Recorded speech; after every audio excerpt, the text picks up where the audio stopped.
এলাকাবাসী, আমার একমাত্র স্ত্রী হেনা আজ সকালে আমার নিজ গৃহ হইতে হারিয়ে গিয়েছে। কষ্ট বাড়াইয়া বউ গেছে হারাইয়া, দুঃখ কষ্ট বাড়াইয়া বউ হেনা! গেছে হারাইয়া। হেনা! আপনার কোনো সমস্যা আছে? অন্য কোনো সমস্যা নেই? আপনি কি আমার পুরুষত্ব নিয়ে কি আপনি প্রশ্ন তোলার চেষ্টা করতেছেন? আপনার সন্দেহের তালিকায় এতগুলো মানুষ। জি, আরো কিছু নাম বাদ পড়েছে, একটা লুজ পেপার হবে।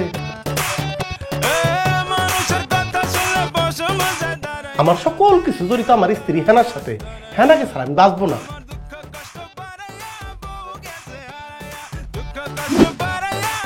এইখানে মা গেলে মা পাওয়া যায়, বাপ গেলে বাপ পাওয়া যায়, বউ গেলে তো বউ পাওয়া যায় না রে ভাই। মোবাইলে আমার ছবি রাখছেন কেন? ওইটাকে আবার বড় করেন, ছোট করেন, বড় করেন, ছোট করেন। আমাকে না পাওয়ার বেদনা আপনার কলিজার মধ্যে দাউ দাউ করে আগুনের মতো জ্বলতেছে। একটা প্রেমে ব্যর্থ নারী যে এইরকম প্রতিশোধ পরায়ণ হইতে পারে আপনারা না দেখলে আমি বুঝতেই পারতাম না। আপনার প্রেম অসভ্য মানুষকে দাঁড়া করায় রাখছেন কেন? অ্যারেস্ট করে নিয়ে যান, এক্ষুনি নিয়ে যান।